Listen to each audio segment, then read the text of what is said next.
जय हिंद। भारतीय वायुसेना, कोस्ट गार्ड, नेवी के लिए या फिर एसएससी का कोई भी एग्ज़ाम हो, एसएससी, एमटीएस, सीएचएसएल या सीजीएल के लिए, खासकर जो डिफेंस के सीडीएस, कोस्ट गार्ड, नेवी के लिए, यह जीके की सीरीज हमने आरंभ की हुई है। भारत की मिट्टी से रिलेटेड 2 टॉपिक हम कवर करा चुके हैं। भारत की तीसरा टॉपिक है जिसमें हम क्वेश्चन आंसर सेट लगाएंगे। इसके बाद एक वीडियो और आएगी, फिर आपका भारत की मिट्टी से रिलेटेड सारे डाउट्स क्लियर हो जाएंगे। 2 वीडियो पहले अपलोड है जिसमें हमने थ्योरी क्लियर की है, डिटेल स्टडी। अब ये क्वेश्चन आंसर सेट हम करते हैं। यदि आप जीके में इतना करके जाते हैं जितना हम कराते हैं, तो आपका coast guard, DB, GD, navy, MR और आपका air force Y group, NDA, CDS, आपका यह एग्ज़ाम क्लियर हो जाएगा। और एसएससी में भी काफ़ी ज़्यादा बेनिफिट आपको मिलेगा, इससे बाहर आपको नहीं मिलेगा। ठीक है, चलिए पहला क्वेश्चन देख लेते हैं। भारतीय कृषि अनुसंधान परिषद के अनुसार भारत में कितने प्रकार की मिट्टी पाई जाती हैं? तो भारतीय कृषि अनुसंधान परिषद के अनुसार भारत में 8 प्रकार की मिट्टी पाई जाती हैं। डिटेल स्टडी से रिलेटेड वीडियोस अपलोड हैं, आप देख लीजिएगा। भारत की मिट्टी प्लेलिस्ट में है आपके। भारत में सबसे उपजाऊ मिट्टी कौन सी है? जलोढ़ मिट्टी। देखिए, यूपी पीसीएस 2014 में पूछा गया था। भारत के सर्वाधिक क्षेत्रफल पर किस मिट्टी का विस्तार है? आरआरबी में पूछा गया 2004 में। भारत के सर्वाधिक क्षेत्रफल पर जलोढ़ मिट्टी का जो है विस्तार है। निम्नलिखित में से भारत का कौन सा क्षेत्र मृदा अपरदन से अत्यधिक प्रभावित है? चंबल घाटी जो है मृदा अपरदन से अत्यधिक प्रभावित है। मृदा अपरदन क्या होता है? इसकी बूंदें पड़ती है तो उसे नाली बन जाती है और गहरे गहरे गड्ढे हो जाते हैं 100-150 फीट के। इसे ही मृदा अपरदन बोलते हैं। ठीक है, मृदा अपरदन का सही क्रम क्या है? मृदा अपरदन जो है कई क्रमों में होता है। पहले असफाल अपरदन होता है जिसमें पानी बहकर चले जाती है, फिर परत अपरदन, फिर रील अपरदन और फिर अवनालिका अपरदन जिसमें गहरे गड्ढे बन जाते हैं, जैसे चंबल की घाटी। लेटेराइट मिट्टी कहाँ मिलती है? लेटेराइट मिट्टी जो है मालाबार तट, केरल में पाई जाती है। और किस मिट्टी को रेगोर मिट्टी के नाम से भी जाना जाता है? तो देखिए, काली मिट्टी को आपका रेगोर मिट्टी के नाम से भी जाना जाता है। काली मिट्टी को देखिए, काली मिट्टी को रेगोर मिट्टी के नाम से भी जाना जाता है। देखिए, यदि आपको ठीक तरीके से ना दिखाई दिया हो, एक बार फिर से ले लेते हैं। भारतीय कृषि अनुसंधान परिषद के अनुसार भारत में 8 प्रकार की मिट्टी पाई जाती है। भारत में सबसे उपजाऊ मृदा जो है वो है जलोढ़ मिट्टी।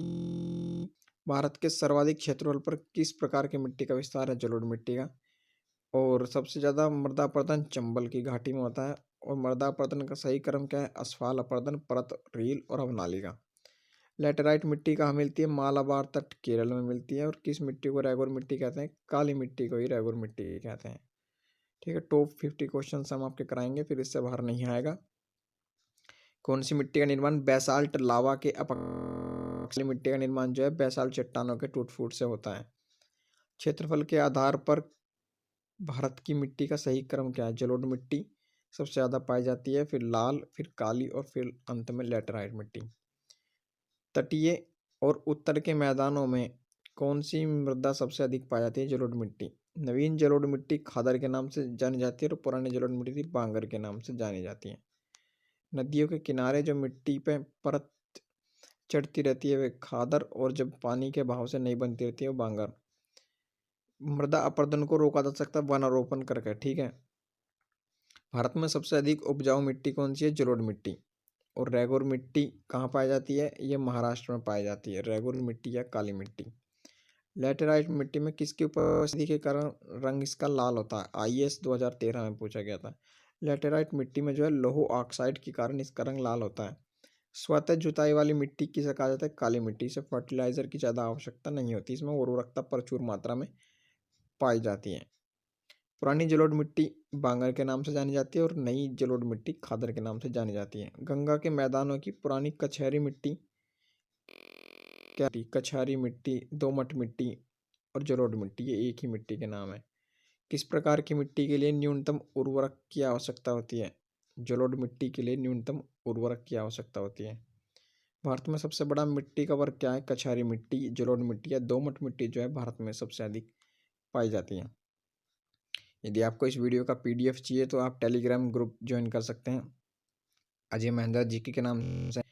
और अदर सोशल मीडिया साइट पर भी आप हमें फॉलो कर सकते हैं, फेसबुक, ट्विटर, इंस्टाग्राम, अदर पे भी आपको लिंक डिस्क्रिप्शन बॉक्स में मिल जाएगा। और अबाउट सेक्शन में जाकर भी आप चेक कर सकते हैं या हमारी प्लेलिस्ट देख सकते हैं। सामान्य फसल उगाने के लिए उर्वरक भूमि का पीएच मान कितना आवश्यक है? आईएएस में पूछा गया था, 6 से 7 जो है पीएच मान होना चाहिए। वीडियो अगर अच्छी लगे, हेल्पफुल लगे तो लाइक करना और चैनल को सब्सक्राइब कर देना रेड बटन दबाकर। सब्सक्राइब करने से हमारी न्यू वीडियोस का नोटिफिकेशन आप तक पहुंचता रहेगा। काली मिट्टी का रंग काला किसके कारण होता है? टिटेनिफेरस ऑक्साइड के कारण। कौन सी फसल मृदा को नाइट्रोजन से भरपूर कर देती है? मटर की फसल जो है नाइट्रोजन से भरपूर कर देती है। आईएएस में पूछा गया क्वेश्चन है, तो आपके देख लीजिए कहाँ तक ये इंपॉर्टेंट है। भूमि की उर्वरकता बढ़ाने के लिए कौन सी फसल उगाई जाती है? उड़द। यदि आप उड़द की फसल करते हैं तो उर्वरकता बढ़ जाएगी। कौन सी मिट्टी कपास की खेती के लिए उपयुक्त होती है? तो ये काली मिट्टी कपास की खेती के लिए यूज होती है। तो आपका कोस्ट गार्ड और आपका एयरफोर्स या फिर नेवी और एसएससी के कोई भी एग्ज़ाम हो और यूपीएससी के भी एग्ज़ाम में, यूपीएससी के एग्ज़ाम में भी यह सीरीज़ आपकी काफ़ी हेल्पफुल करने वाली है। तो आप रेगुलर वीडियो देखें और सीरीज से वीडियो देखें।